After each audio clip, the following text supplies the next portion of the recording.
A week prior to September the 17th, we were warned we had to start packing our equipment bundles and that we were going to be jumping into Holland.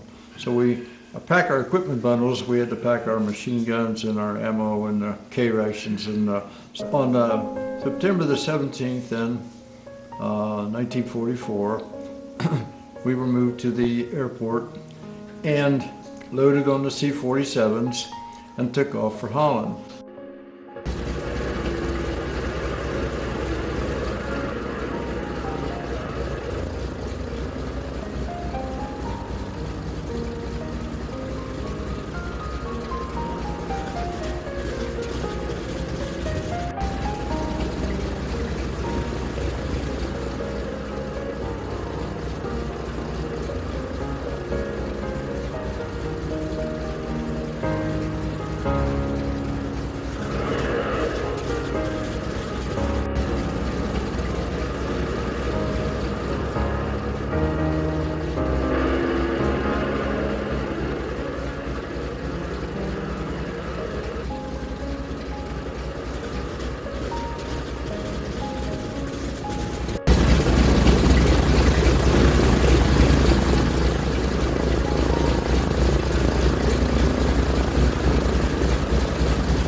Once again, I get up and I stood in the door after we crossed the channel, and you could look down and you could see people down there waving these orange banners, flags, waving at us.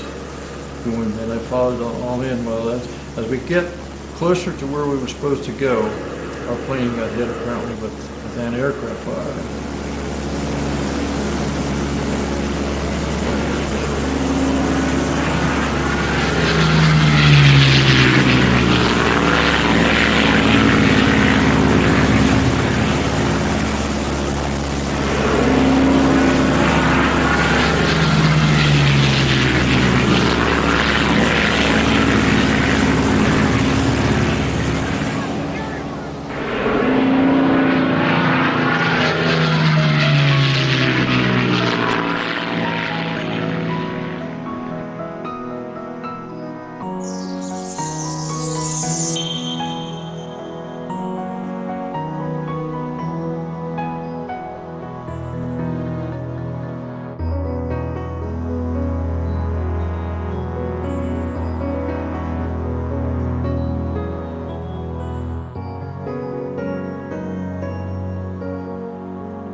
We hit the ground in a large plowed field. That was on the 17th at about 1:30 in the afternoon. The sun was shining. It was a Sunday. The sun was shining, and we all had a signal to assemble, to get together as much as we could. We had to run to our equipment bundle to get the equipment we're supposed to have. Now we jumped in with K rations and personal stuff on us, and once again we weighed around 300 and some pounds. Well, I didn't have the landmines this time, but I had half-pound blocks of DNT and stuff because I could use that to blow up to sabotage vehicles or whatever I had to do. And looking across the field, we spread out, and there was a big yellow house sitting toward, this is Grosbeck, toward the end of the field. And so we all was a little dubious about, whether it'd be Germans there. Meanwhile, they were anti-aircraft fire coming from the edge of those plowed fields that the planes were still coming over. Because while we were jumping, the planes were still taking off in England. Largest airborne drop in the history until the one across the Rhine, and then that was the biggest one. And then during the course of fighting across this field, or going across this field, we wasn't really fighting because the Germans was more concentrating more on the planes than they were on the people on the ground. Of course, they were shooting at us while we were coming down. And all the rest of that afternoon and up in the evening, we tried to assemble, get our patrol, get our people together, get our equipment gathered up, and then starting from there on, from the 17th, then we went on up to take the objective, which is Bergendahl. On September the 17th, when we saw the planes coming over and we saw small black drops, black spots coming out of the planes, my dad says, "These are our liberators." And the afternoon went by, and around 3 or 4 o'clock in the afternoon we heard a loud explosion, and we were told that it was a German tank that was trying to come up from Beek towards Bergendahl up the road, and that an American patrol stopped that was on the side of the road, and one of the Americans who could speak German said, "Halt, wer da?" And the German popped out of the command tower of the tank and he said, don't shoot in German, we're Germans." So from a minute later, the American patrol, who had a bazooka with them, zeroed in on the tank and blew it up. That's what we heard, okay? We never saw it really happen, but we heard it. And we decided that it would be safer for us to go, all of us, into the basement of the house, and we were with 12 people in total. The family Driesen, Annie Janssen and her family, and the 5 of us. And we spent the whole night in the basement, and the next day too. And I remember that the next day, my dad and we tried to get out of the house, and we went out of the side door to get to the haystack. This was around 9 or 10 o'clock at night. And while we got to the haystack, the Germans opened fire from down Beek. And so we laid flat on the ground, and the Americans opened fire from the other side. They thought they heard something or saw something too. Anyway, we were caught between the two, and after half an hour the firing stopped. And my dad says, "Follow me, you got to crawl on your belly on the ground." And that's where I've got my first military training. And we got into the house. We had to take 2 steps, open up a door, and then we had to go to the left to get into the basement. And by the time we opened the door, an 88 millimeter tank shell came through the door, never exploded, and exited the other side of the house. It was a bad shell, a good shell. And that night, on September the 18th, the Germans started to burn the houses around us with phosphor grenades and they were very effective, and they evacuated all the peoples first. They never came to our house to evacuate us. They never firebombed our house, the house we were hidden in, which I don't understand why. But my sister Edith and I, we were sitting upstairs in the front living room of the Jansen, that was on the right side of the house, and the windows were all blown out, and we looked at all the fires around us, you know, and it was an eerie sight. And then we finally went back into the basement and waited for the next day to come around, and we spent till we saw a couple of patrols come by. An American patrol came by. By the time that that evening, by the time that we were ready to really put our groups together and our units together to know how to approach the Bergendal area, this is the time that the Germans were able to organize. Okay, they started getting their platoons and their whatever men they had together. So in our approach on the 18th, we were fighting. We're fighting our way, and by the time that we got the 18th and 19th, we had captured around 60 or 70 German. That's just not our platoon. I'm talking about our company. The 504 was over on the right of us, the left of us. The 505 was kind of more behind of us, and we were going kind of up the center, right toward Bergendal. And then on the way up, in the 19th, and in that course of time, we captured these prisoners from the battles. So they'd actually come in and surrender.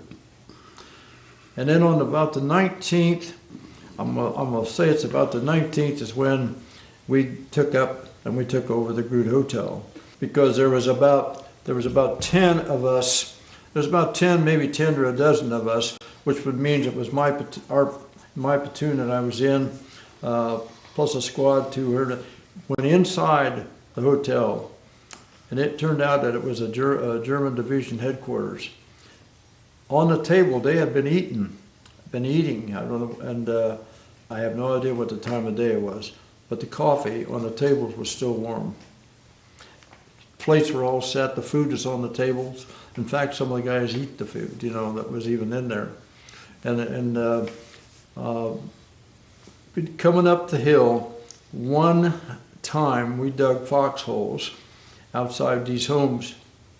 And while we were there, the two people come out of the house. The man and the woman come out of the house, and they couldn't speak English, but they wanted us to come in the house to eat. So I sent two of my men in at a time, because we had to keep watch of what was going on until all of them went in, and I was the last one to go in. And I'll never forget, they had fried potatoes and what I called side meat. Maybe they called it bacon, I called it side meat, long piece of meat like that.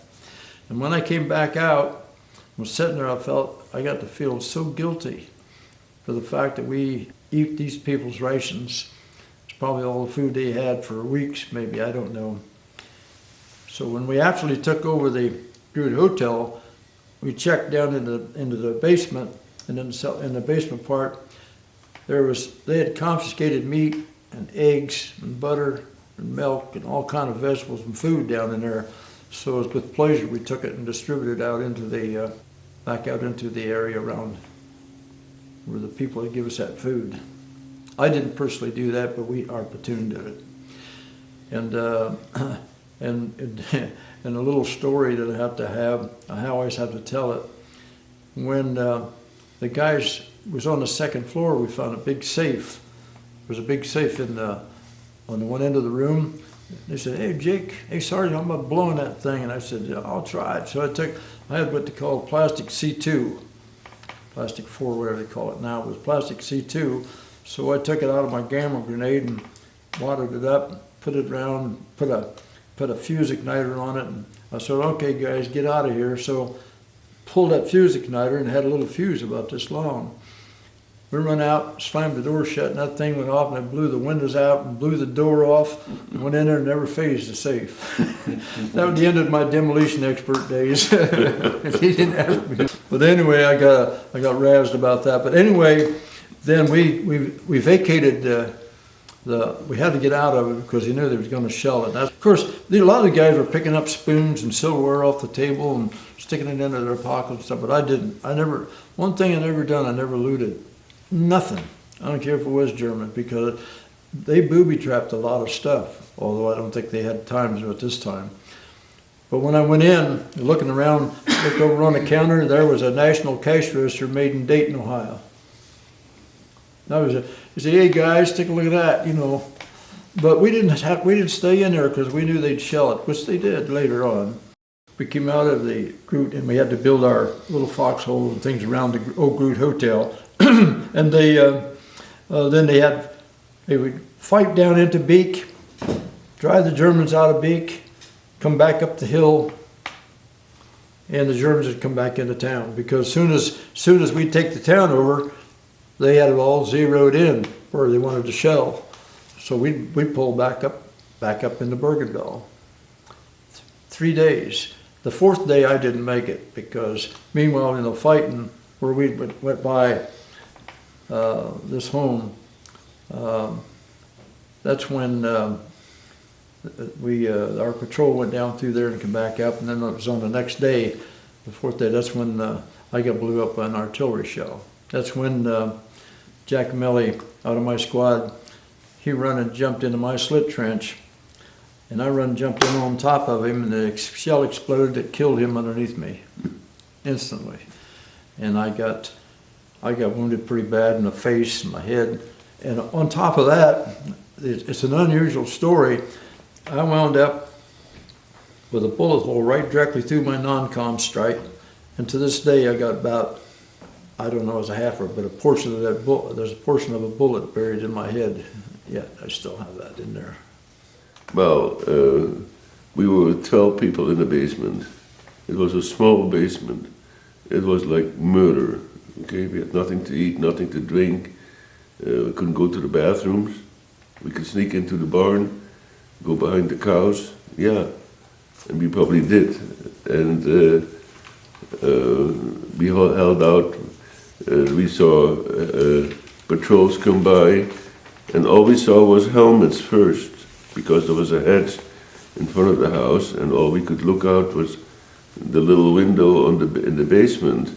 And my sister just about gave us away when there was a German patrol come by, and they moved up the hill, and she saw just in time the outline of their helmets, which is different than the American helmets.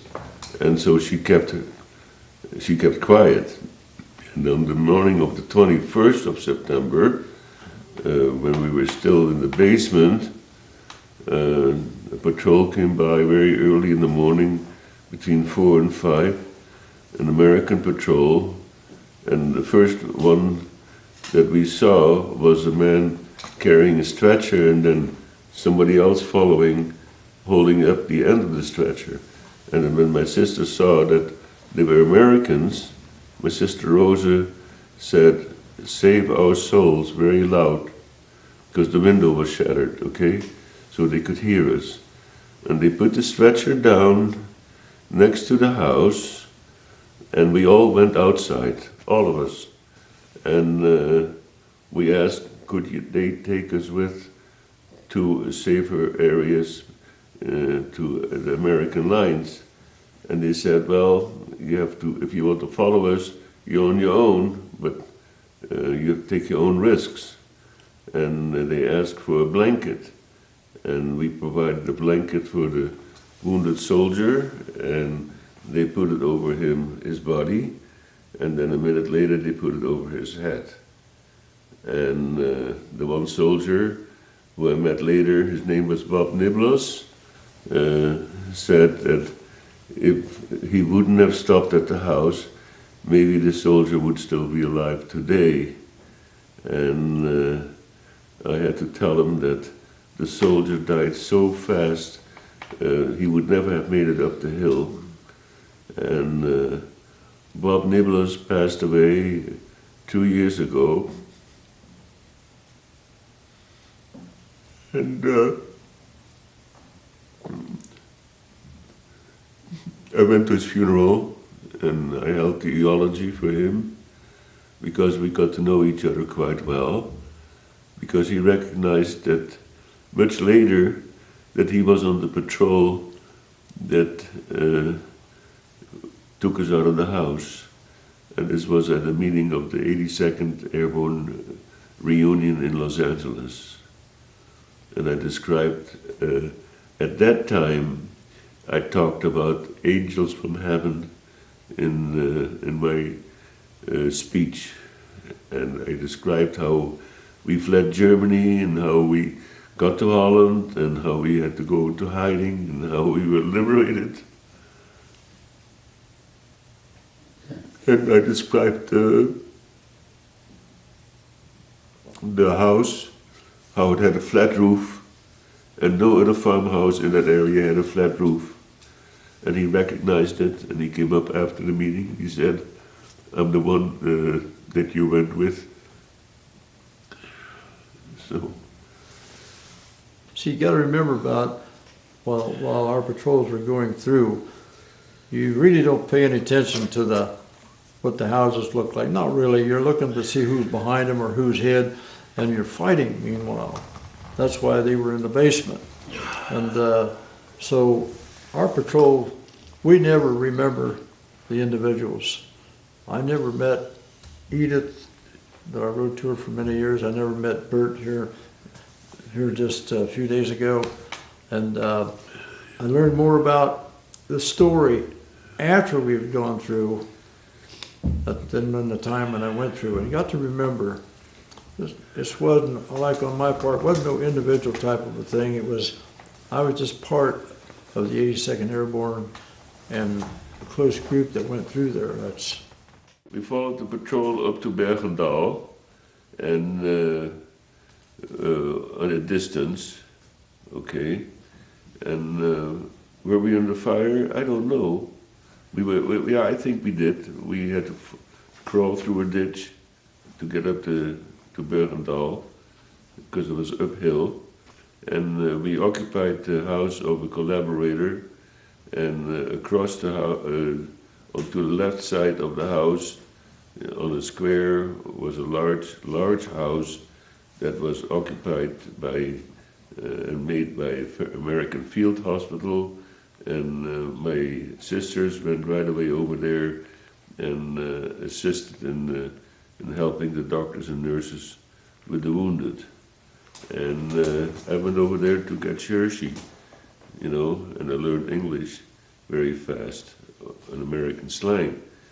And then on October the 2nd, that came by, we were standing outside, my sister Edith and I, and in the square, and there were some American soldiers in the middle, and my dad and the two people that hid us, the young ones, Gerrit Jansen and Leo Driesen, were standing next to my dad, and on the other side of my dad was my sister Rosa, and the plane came over, and we heard it, and we saw it, and he dropped a fragmentation bomb, and it happened so fast that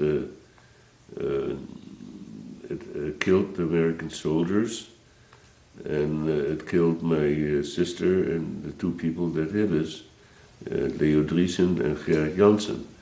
And my dad never got a scratch, and neither did my mother was in the basement already, and we waited, and then we heard after a while that my sister Rosa was killed, and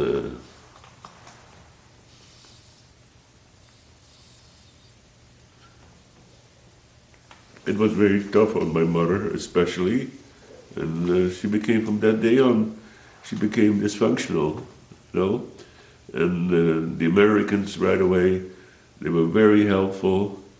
and they said we should get out of the war zone, and they evacuated us to close to Eindhoven, where Market Garden started. And we spent there 10 months, and we were evacuated in a farm, and again we slept on straw, which was okay, but we were free. And we got a lot of help from the English. There was a Scotsman, Alex Davidson, who brought us blankets and towels and food, and I went to army camps and with the backpack, because I was a little guy, with a black market, so my dad could make a living for us. And then after 10 months there, the war was over, and the Germans capitulated in April of '45, and we moved back to our house at that time into a rented house in Holland and in Nijmegen. And I went back to school to the 6th grade, and I had a tough time, and I got into the 1st grade of high school, and I failed that. I had to do it over, and so I was still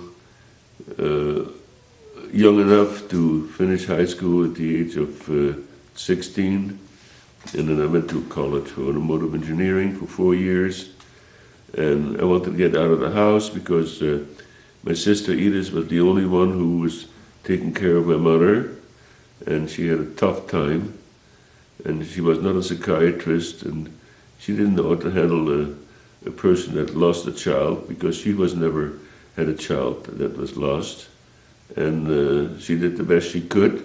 And my dad, he was not able to help my mother either. He just went about his business, left very early in the morning, came home in the afternoon, and from the markets, and I would say he was a grumpy man, and it was explainable, and it was very difficult for my sister Edith. You know, she wanted to enjoy her youth. She had never been to high school.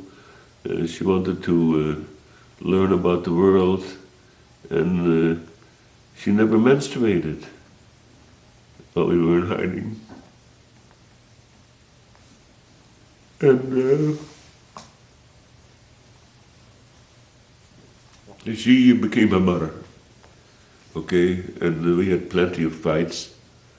And we also grew together. And she became my best friend for the rest of our lives. And she went to Israel in 1968. She married a man that my dad had picked out for her. He was also a cattle dealer, and that was her chance to get out of the house. Okay, and she had a wonderful family. She had 7 children, and I talked to my brother-in-law the other day in Israel, and the family has grown to 150. Oh, you know, oh. and they should change their last name to Rabbit. Anyway, neither here nor there.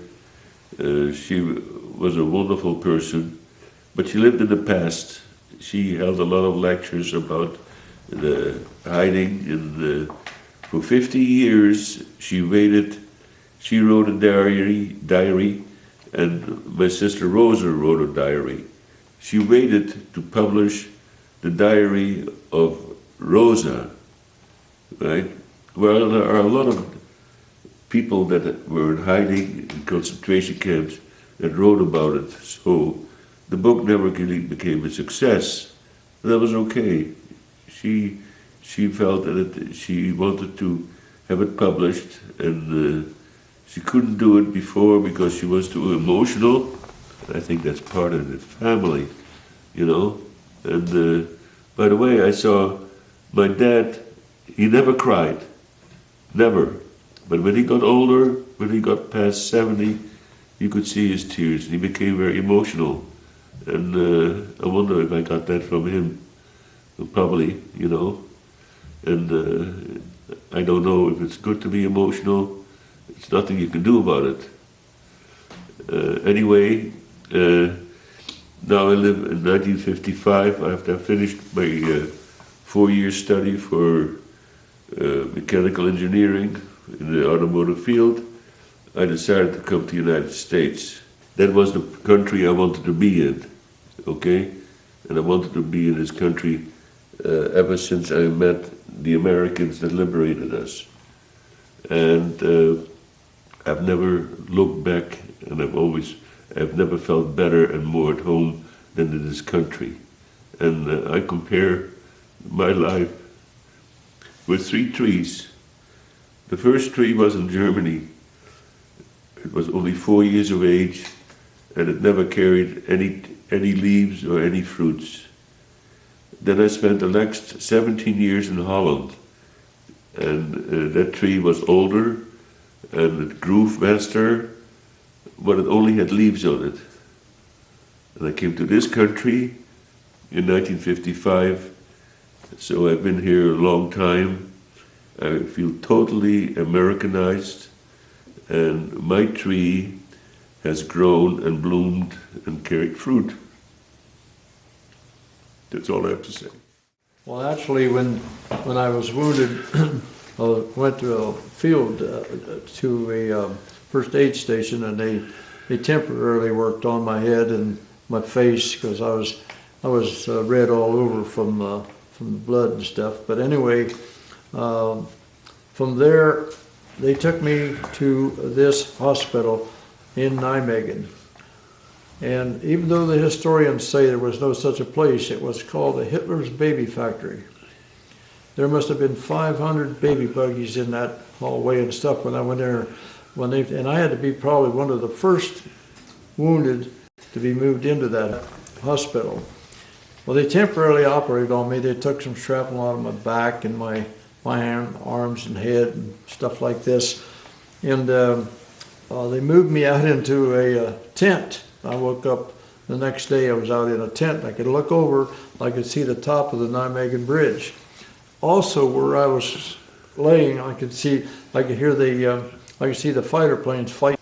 You could hear the tut-tut-tut-tut-tut-tut and hear the fight and hear them zigzagging the motors are going. And all at once I looked up, and here comes this plane comes spiraling down, and right behind it was a parachute, and it was coming down.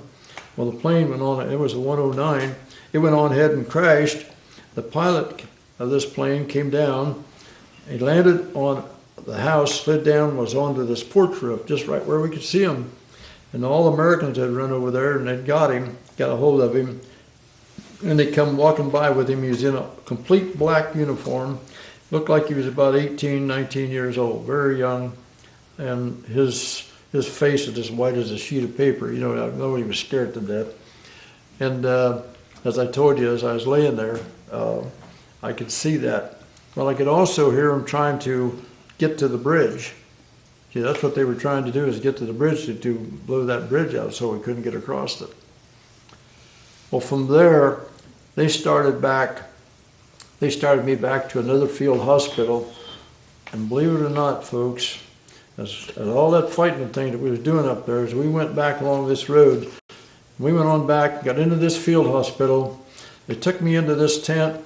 The doctor and nurse operated on me, and they took out the rest of the metal and stuff that they could find.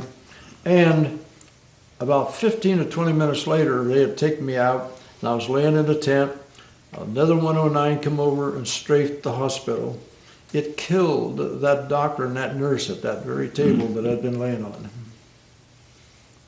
You know, those are the kind of things that when I talk to somebody about it, they say, well, that couldn't have happened. Well, let me tell you, the things I remember, and I tell you, it happened. I don't have to exaggerate because I was there and I've seen it. And if you know something about the service, and you think about the action, you don't know nothing about it until you're there and you've done it. I'm telling you right now.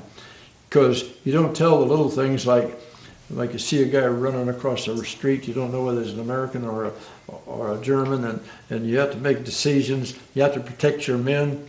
You have to make sure they're camped in, they're taken care of during the night, and how they're fed, and it's a very, very, very, very tough time. But anyway, I came back. They evacuated me back to England, and in the process of doing that, I was in a hospital from September the 20th, and I got out of the hospital on December the 15th, recuperated. Well, they was going to transfer me out of my outfit, and I argued so bad with them. I said, there's no way.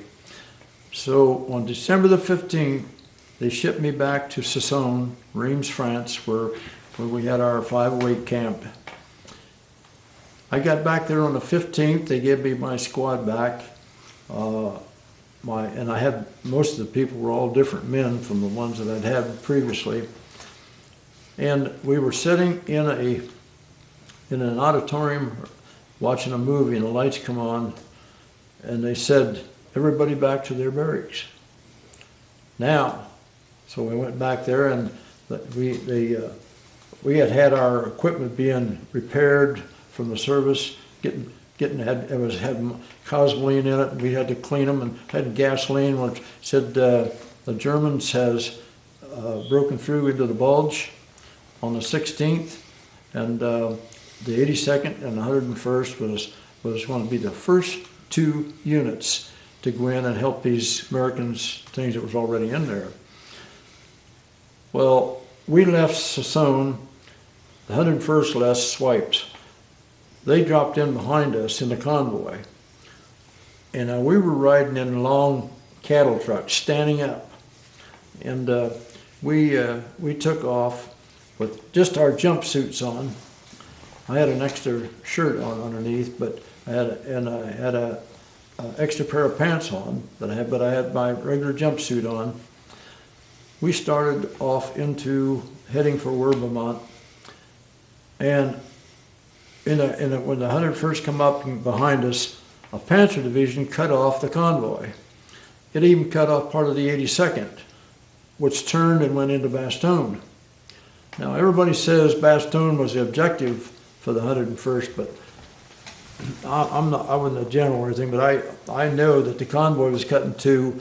Some of the 82nd went in and the 101st went in, and they were in Bastogne during the Battle of the Bulge, and that's where they fought, in the Bastogne area, period. We went on up to Werbemont, and in less than an hour after we were up there, we were on the front lines fighting. And we've been around St. Vith, Namur, Third-de-Mont Ridge, and I could go on for same places where we fought. But anyway, in the whole course of the thing, that I fought from January the 18th until January the 31st in some conditions that you can't describe, 23 below zero, a lot of snow, and some of the things that happened to me up there is unbelievable.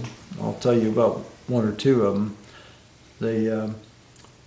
We'd had a big firefight in this area, and we pulled back into the shrub, and we were kind of hunkered down there a bit, and a sniper shot two of my men in my squad.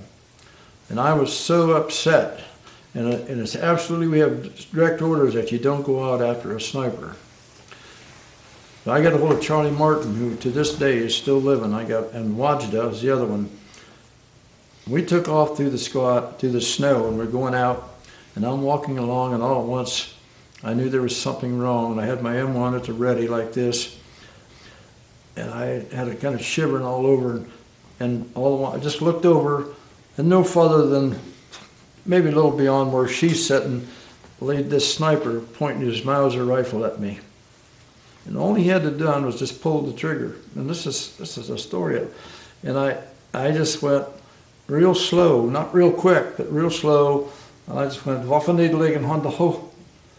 Which means, throw down your weapon, throw up your hands. Two of them jumped up out of the snow with their snow capes on. We took them back to the unit. That night, that evening, when I dug my foxhole and I get up the next morning, I'm shaking all over just like this. And I got a feeling that something was going to happen to me this day. And that would be the 31st of January, 1945.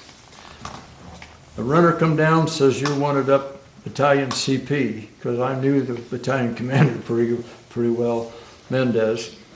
I went up there, he says, he drew this map, says, "Don, there's a road up through the woods here, and right in the curve of the road is an 88 with some infantrymen mounted. I want you to take your squad and these men, and I want you to go up there and try to knock that out and get that weapon out of there." So I never let any of my men, not even a scout, go ahead of me. I'm walking along the road, edge of the road, I'm still at the ready, and I got shot right through the chest. A sniper got me, knocked me off of the bank, knocked me down, and I kind of turned over like that, and he shot again above me on a tree, knocked the bark off of the tree, and I just thought, well, you know, this is it. It's probably all over. Well, I kind of passed out, and when I come to, a medic was taking my paratrooper boots off. And I come up, I said, "What are you doing?" And he looked at me real shocked, you know, and I said, "If I could get this 45 out of here," I said, "you'll never wear them boots," you know, like that. And this medic started to cry. He says, "I thought you were dead." Well, they gathered me up, took me back to first aid station, and around 6 o'clock in the evening, they loaded me onto a meat wagon we call the ambulance. We headed back to Liège to the Division Hospital in Liège. We're going down the road, there's two wounded. There's two wounded German on the bottom, another GI, and myself, and the driver. And as we're going along this rough road, my stretcher collapsed around me. Just them long arm collapsed around me like that. Well, it didn't hurt. In fact, it kind of held me in there pretty good. We didn't go another 4 or 5 minutes till the ambulance rolled off the side of this mountain.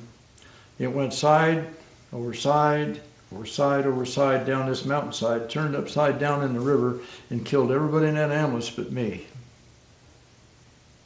Now, if you don't think anybody is watching over you, you better think again of some of these things that happened to me there in just a couple of days. I laid there until about 6:30 the next morning, and that was a little after midnight. And some GIs was coming along the road, and they seen the ambulance. They come down. It took them about half an hour, 45 minutes. They found me to carry me up. They retaped me up. I was thirsty. They wouldn't give me any water. And they took me into Liège, the hospital. I got there about 8:30. I woke up the next day about 11:30, and that was my trip home. You know, I went then to Paris. I went to Oxford, England. I went then to Coventry, England. Was there when they bombed the area so bad, blew up the churches and everything. And from there to Memphis General Hospital in, I don't know, about a month later or so. And I stayed there then until August the 23rd, 1945, and that's when I got discharged. Okay, just a pause here. You're my hero. Amazing. So are you. So are you, Bert. So are you, Bert. You're my brother. You bet. I'll agree to that. Because I'll tell you what, I was so emotionally involved when I heard that you were going to get together, and I never thanked this guy. And guys like Dennis Cassie, who's so interested in this, and Doug and all these ones that put this up. In my lifetime, growing up as a little old farm kid, I never dreamed that in the late years, in the fall years of my life, that something like this would happen. Think about the things that happened to me here recently. Usually the thing that's happened is for people that's long gone. It's a memorial for you. But I've been here to see it, and God knows how blessed I am. And to meet Bert Jakobs, it's only a story. You're not only my hero, you're all of us. You're a hero. There's no way will I ever consider myself to be a hero. I was scared when I was scared. I fought according to the orders. I did what I was supposed to do. The Lord decided to bring me home. I'm a survivor. Got a wonderful family, been married 66 years. What is there left in your life except what we're celebrating here right now? And Mark Easton will always be a very integral part of my family for bringing us together, Bert. Our history teacher. You know, we all have a good family. Denny. Yep. We're all obvious to that. I can think of them many times. Those are just a few of the times that I could tell you about. They stayed there until about April, the rest of them, you know. We used to have pig roasts and conventions and things, but I didn't go to any of them for 40 years until they started calling me and wanting me to come. Of those guys, we used to have 100 and some come to the convention. You know how many we got now? 4. 4 guys. I'm talking about the original guys, you know, that started with me. Tom Ecoff, he and I played on the basketball team together. Dan Furlong and Johnny Downs. See, Ecoff is in Indianapolis, Furlong is in Alaska, Johnny Downs is in New York, and I'm in Ohio. And that's all that's left from the whole original company of Airborne that we had. I know that coming out of Normandy, we had 39 out of 130. That's what I'm talking about, my company now. 6,000 of us in the division jumped in, about 3,200 of us came out. The rest were either killed, wounded, or captured. When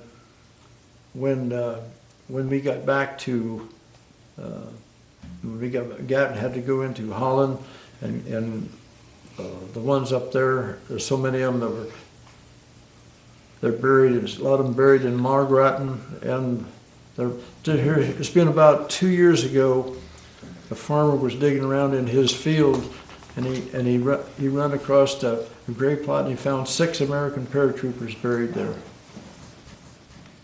So he called the authorities. They come and they got them out of the ground, and of course they took all these small burial places. They brought everything either to Omaha Beach Cemetery or Margraten or the cemetery up in Luxembourg where Patton is. And at that time, they give the people a choice. Do you want them brought home, or do you want them buried in foreign soil?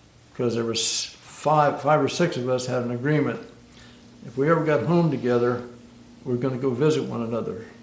And out of those 5 other guys and myself, I'm the only one that got back. Wow. I would not try to fathom or understand. You could hear him talk about it, but I could not fathom or understand how somebody would have to survive 25 months living in the conditions that they did. I don't know about the health conditions, or the food that you had to eat, sanitary reasons to live that way. There's no family in this country could live like that. We never got sick. Nobody ever got sick. Rose Jakobs kept a diary that was published in 1999 with the title, The Rose That Never Bloomed. Sunday, the 27th of August, 1944. Dad has been sitting in his big chair for 2 years now, waiting. And for 2 years, Mother has had to watch how her children suffered. Bertje still doesn't grasp it, but for Ed, and especially me, it has been very difficult. The best years of our youth spent in a stuffy attic with too much time to think, to ponder. How is our Martin doing? No message from him in 4 months. Tuesday, the 6th of September, 1944. It's as though I'm dreaming. I still can't believe it. Our liberators are approaching. And if it all goes well, we will be free in 8 days. Paris has already been liberated for 2 weeks. Verdun has fallen. It was in the paper. And the stories, Maastricht, Eindhoven, Kuik. And we wait here, waiting intensely. Will they come or not? The Germans have been driving over the border non-stop, day and night since Sunday. The Hun is on the run. As happy as we were on Sunday the 17th, we were just as sad the day after. Shooting took place the whole day, and the rumor quickly became the truth. The Germans were back. We still couldn't believe it. In the afternoon, the shooting became so fierce, we went down to the cellar. From the hall, Uncle Gerrit and Father saw soldiers creeping past. They plucked roses in the garden. Suddenly, we saw that they were SS troops. It was as if something in me broke. It was indescribable. Saturday, the 1st of October, 1944. It was Father's birthday yesterday. Eddie gave him a packet of cigarettes and I had a tin for him. Spent almost the whole day in the cellar because of the German grenades. Slept in the cellar too. What now? The diary of Rose Jakobs ends here. Her sister Edith also kept a diary during those frightening war days. We quote, We stayed in the cellar for 4 days. The people hiding us and all our neighbors were evacuated, but we couldn't go with them because we had no fake papers. The fighting became fiercer the longer it went on. The Germans were at the back of our house and the Americans in front. They fired through the house. We were terrified. Everything lay broken on the floor. We sometimes licked the shattered preserve jars because we were hungry and thirsty. A grenade had blown a hole in the cellar wall. Through the hole, Rose repeatedly called out very softly, SOS, save our souls. Luckily, an American soldier heard her. He pulled us out, one after the other. We crawled up the hill to Bergendal, but the Germans began to shoot at us immediately. It was life or death. On the way, we saw terrible things. Dead soldiers, burned out tanks, lots of blood. Exhausted, we reached the top and jumped inside the very first house we saw. It was empty. The Dutch Nazis who had lived there had fled. We again stayed in the cellar. On the 2nd of October, fate struck mercilessly. We crossed to a sort of first aid post when suddenly a fragmentation bomb from a plane dropped on us. Rose was killed. A splinter in her heart ended her promising life. I was only slightly wounded. I sat with her the whole night and guarded her and constantly repeated Shema Yisrael, hoping and praying that she might open her eyes. I just couldn't believe it, that after all we'd been through, after all those years in hiding with all our ideals, dreams, expectations, and our belief in God, that He would not help us, that she was no longer with us and would never be with us again. I had to tell my parents and little brother, who was so shocked. I buried her the next day in the woods, together with other dead bodies. After the war, we reburied her in Nijmegen, in the Jewish cemetery. So we're looking at a very special survivor. Mark, anything you want to say while you're on No, camera? I would just say it's an honor to know you guys. It was a pleasure to bring you together. And I tell you that I've had the pleasure to travel around, Jake, to many of the places you fought and walked in your footsteps. Bert, I had the pleasure of going to Bergendal and Nijmegen with Camille Riestema and to see the area. But when I got you two guys together, I had tears in my eyes just to see in real history, living history. You were most instrumental No in doubt bringing about this it. together. Without you, it would not have happened, Mark. It's an honor, guys. No doubt about it. So thank you. We realize that, Mark, and all the people who gather around you, and the friends that you've made and come to know, and all the people we've met. Would you like to borrow some of my tears? Pardon? Would you like to borrow some of my tears? No. Bert's learned how to recycle tears. It's very effective. Don really didn't know Bert's story, and Bert really didn't know Don's story. And when you put them together, it's just a story of life, right? What people will do to survive. Jakeway, a bona fide hero who survived multiple woundings to return to Johnstown and become a key and caring supporter of his hometown, admits he was nervous and emotional before the reunion, but emotions flowed both ways. Bert has been a blessing in my life, yeah. Now that I've met him, and very intelligent, good memory, and lived through something that we hope that none of our people ever have to live through. I'm emotional to start with. When I saw him, everything came back, and I thought, this is an angel from heaven. And they were angels from heaven when they liberated us. Bert married, raised 3 children, and says he's proud to be first and foremost American, living not in the past, but paying forward with an always timely message. You're Christian, I'm Jewish, but the bottom line is we're all human beings. And let's get out of the box of putting people in a box, and let's accept each other as the way that we are.